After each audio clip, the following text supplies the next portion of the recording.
एक तो होता है आपका भौतिक शरीर, जिसकी कोशिकाओं में डीएनए की तरह इंफॉर्मेशन होती है।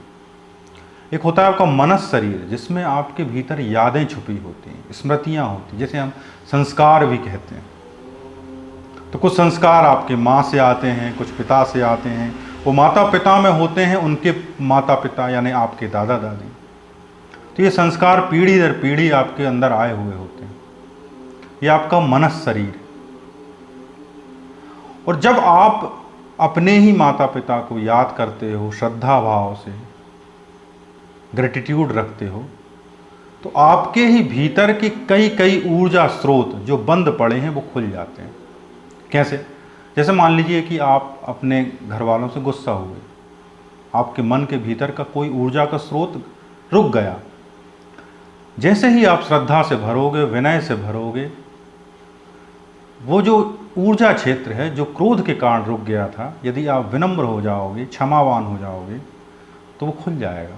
वो खुल जाएगा और आपको एक नई ऊर्जा, नई स्फूर्ति और चेतना शक्ति देके चला जाएगा।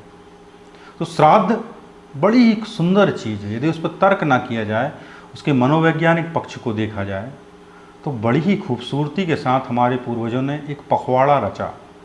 इस पखवाड़े में आप यदि अपने पूर्वजों को याद करते हो तो आपको ये फ़ायदा मिलेगा। तो यदि इसको मनोवैज्ञानिक रूप से देखा जाए तो आपके ही पूर्वज हैं, आपके ही परिवार के लोग हैं, आपके ही संस्कार हैं, और आप अपने आप को ही याद कर रहे हो। आप अपने पूर्वजों को याद करके खुद को ही याद कर रहे हो। आपके भीतर ही वो स्मृतियाँ छुपी हैं जो कहीं ना कहीं आपको तनाव से भर देती हैं, कुंठाओं से भर देती हैं। वही स्मृतियाँ यदि ग्रेटिट्यूड से भरती हैं, जिसको बोलते हैं श्राद्ध, श्रद्धा से ये शब्द बना है श्राद्ध। और यदि आप ग्रेटिट्यूड से भर जाते हो तो आपके भीतर जो स्मृतियाँ तनाव देती हैं, वह स्मृतियाँ खुल के आपको पुनः उत्साह, ऊर्जा, शांति प्रदान करेंगी। और ऐसे चित्त में स्वास्थ्य आता है। स्वयं में स्थित होना यानी स्वस्थ होना। आपका चित्त स्वस्थ होगा तो कल आपका शरीर भी स्वस्थ होगा। तो हमारे पूर्वजों ने कितना सुंदर श्राद्ध का पखवाड़ा निर्मित किया। हम लोग मनाते हैं मदर्स डे, फादर्स डे। ये तो पूरे 15 के 15 दिन हम पूर्वजों का डे मना रहे हैं। उसकी कुछ रिचुअल्स हैं जो डिसाइड, बड़े साधारण सामग्री उसमें उपयोग होती है। कुछ तरीके बनाए गए हैं कि कोई दिशा है, उस दिशा में बैठ के ये मंत्र बोलना है। ऐसा करने से आपको पूर्वजों को मुक्ति मिलेगी। पूर्वजों को मुक्ति मिलती हो या ना मिलती हो ये तो मुझे नहीं पता है, परंतु ये तय है कि आपको ज़रूर मुक्ति मिलेगी। आपको उन स्मृतियों से मुक्ति मिलेगी, आपको उन तनावों से मुक्ति मिलेगी जो कहीं ना कहीं आपके पूर्वजों से संबंधित थे। और आपके पास एक और मौका है। यदि आप अपने पूर्वजों की सेवा करना भूल गए, किसी कारण से नहीं कर पाए, कोई परिस्थिति ऐसी रही कि आप नहीं कर पाए, तो एक और मौका प्रदान करती है कि आप अपने मन में जो गिल्ट है उस गिल्ट से निकल सकते हैं। आप उस गिल्ट से निकलने के लिए एक विधान है।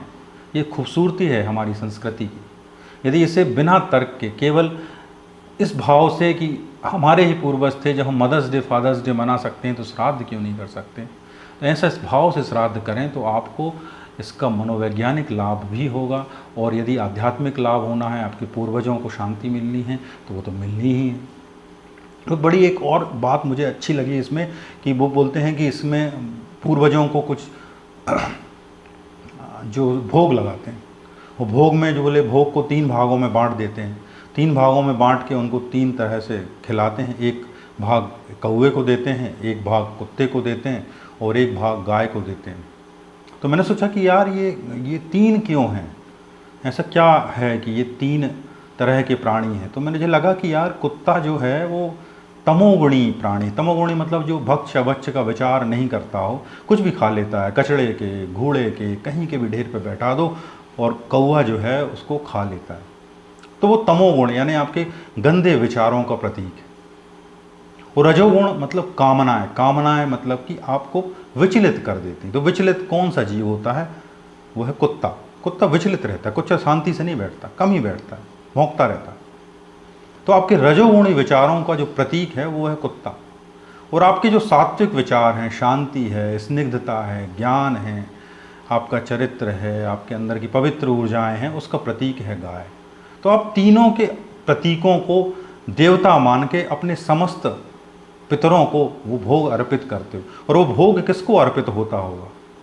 यदि पितरों को होता होगा तो ठीक, नहीं तो वो आपके ही भीतर के जो भाव हैं, वो जो रजोगुणी भाव हैं, तमोगुणी भाव हैं, सतोगुणी भाव हैं, और उनमें कुछ कुंठाएं हैं, उनके समाधान के लिए।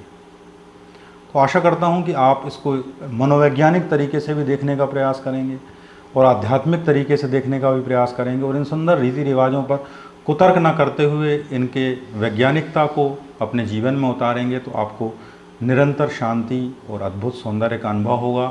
इस संस्कृति में जीने में अहोभाव का अनुभव होगा। आप कृतज्ञ अनुभव करेंगे कि हमने इस संस्कृति में जन्म लिया। वीडियो को सुनने के लिए बहुत बहुत धन्यवाद। हरे कृष्णा।